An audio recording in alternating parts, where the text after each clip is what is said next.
איך שוברים את רוח האויב. אנחנו רוצים לעסוק בנושא הזה עם הרב אורי שרקי, יושב ראש ברית עולם. שלום לך הרב שרקי. שלום לך וברכה לך ולכל הצופים.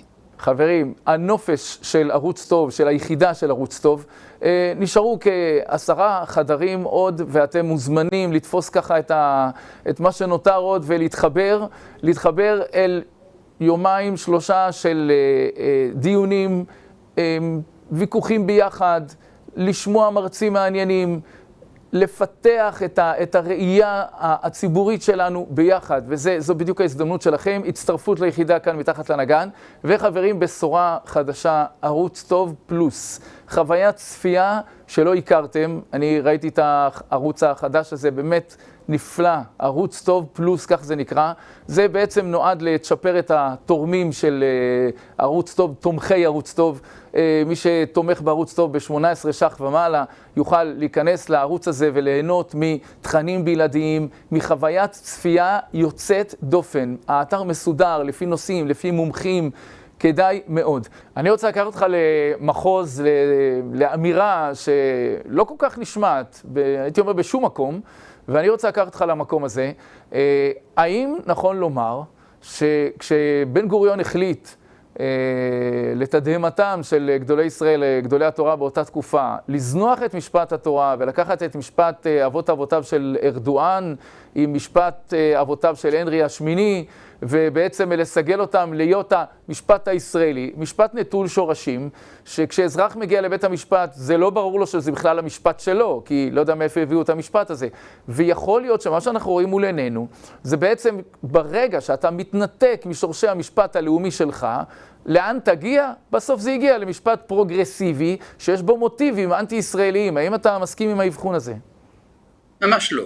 כלומר, אני לא חושב שבן גוריון היה מסכים עם כל מה שמתרחש היום בתחום הפרוגרסיבי. אגב, יש לציין שנבחנה אפשרות של חוקה על פי התורה שהציע הרב הרצוג בזמנו. היא נפלה בגלל מעמד הנשים בעדות, עדות אישה, זו הייתה הסיבה שזה לא התקבל. ואנחנו צריכים לזכור דבר אחד, והוא שעם ישראל בוחר להקים מדינה. עכשיו, לגבי המשפט העברי, נשאלת השאלה, האם אלה שאמורים לספק את המשפט העברי, כלומר, לומדי התורה, הדיינים, עורכי הדין הדתיים וכדומה, האם הם מודעים לאפשרות של משפט התורה? הרי ברגע שאני כתבתי במאמר בעיתון על הרעיון הנפלא לדעתי של מדינת הלכה ומדוע הוא יהיה רצוי בעיני החילונים יותר מאשר בעיני הדתיים, קיבלתי ביקורות חריפות דווקא מהדתיים. כי הדתיים אינם מוכנים לקחת אחריות על מדינה. ברגע שתהיה מחשבה שצריך לקחת אחריות על כל תחומי החיים ולמצוא פתרונות לכל שאלות החיים, אז נוכל גם לדבר על משפט עברי. השאלה היא, אתה יודע שיש איגרת של הרב קוק, בטח אתה מכיר אותה, שהוא אומר, הסוד של הציונות החילונית זה שהיא דואגת בעד כולם.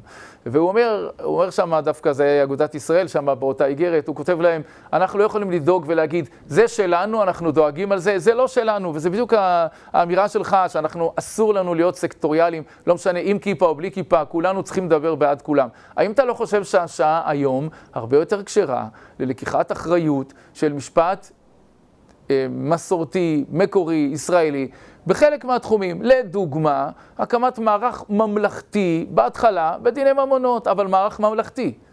מערך ממלכתי, גם אני מוכן שבהתחילה הוא יהיה רק בהסכמה, כדי לאפשר לאנשים לראות איך זה. האם לא הגיע השעה להתחיל לעשות את השינוי, בחלקים, בשלבים, אבל אולי הגיע הזמן? לא שום ספק, ברור שהגיע הזמן, אבל הכפפה צריכה להיות מורמת דווקא על ידי לומדי התורה, שלדעתי עוד לא התבגרו מספיק כדי להגיע לשיטה מסודרת. אבל מה שבוודאי צריך לעשות כעת, זה שתקום איזושהי ועדה ציבורית שתבטא את רוח העם ואת ערכיו.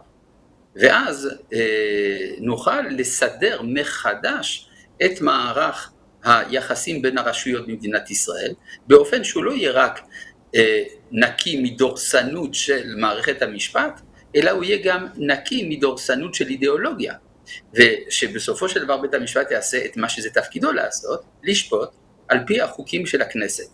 על פי איזה חוקים, מה יהיו החוקים שהכנסת תחוקק, מה שיראה לה, על פי עולם הערכים של הציבור. ייתכן שיהיה כדאי באמת להקים איזו ועדה עליונה שתייצג את הקונצנזוס המרכזי של העם, ושהיא תוכל באמת להביא את הערכים של עם ישראל גם לידי שיניים חקיקיות ואכיפתיות. אני מרשה לעצמי חידושי מילים. חקיקתיות, כן. מאוד מאוד מעניין. בעצם, מה שאתה אומר זה, חברים, הגיע הזמן לעשות את זה אמיתי, לא בהפגנות ולא בשרירים, להקים איזו ועדה ציבורית שתתחיל לקיים איזה דיון ותוציא איזה שהם פירות. מאוד מאוד, הצעה מאוד מאוד מעניינת.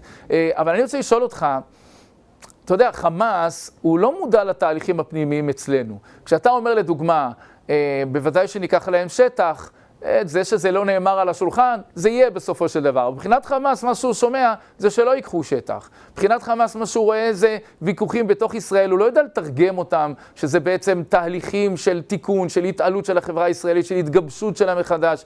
כל זה הוא לא יודע לנתח. אז כל מה שאנחנו קוראים פרשת שבוע, פחדכם ומוראכם, ייתן השם על כל העמים, על כל האויבים שלנו. איך זה בכלל יכול להתרחש? לפי הדברים, לפי התיאור הזה, אף על פי שהרב כל כך מסנגר, ואני מאוד מתחבר לזה, על החברה הישראלית, אבל בסופו של דבר כלפי חוץ זה לא נראה טוב. אז איפה, כלומר, זה נראה כאילו נצטרך לנצח את המלחמה עד הסוף פיזית, כי תרבותית, נפשית, תדמיתית, אנחנו לא מנצחים. מה שהאויב שלך מרגיש, זה מה שאתה מרגיש בפנים. ולכן אנחנו לא צריכים להגיד לו ולספר לו. אנחנו צריכים להיות עצמנו. ברגע שאנחנו עצמנו, יש לנו ביטחון עצמי אדיר, והביטחון העצמי הזה מנצח כל מחיצה. כמו כן גם, בעצם האמירה, החמאס לא משוכנע, החמאס מרגיש ככה וככה, זה כבר הסכמה עם החולשה. אנחנו צריכים לדעת שכחברה אנחנו משדרים עוצמה, וככל שבערוץ טוב ובעיתון הארץ יבינו את זה, אז כך ייטב לנו.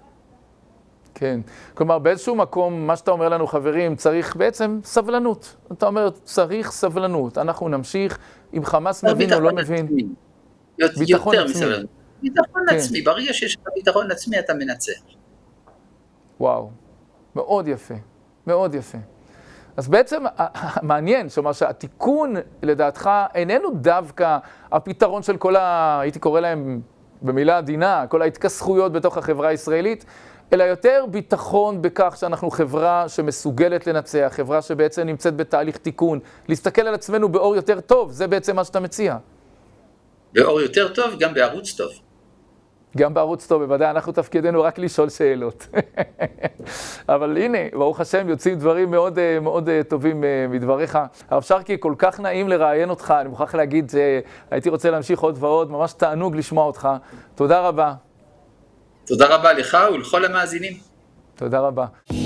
אקטואליה יהודית עולה קומה עם טוב פלוס. הפלוס שלכם, עבורכם, בזכותכם. לדעת יותר את האמת כולה.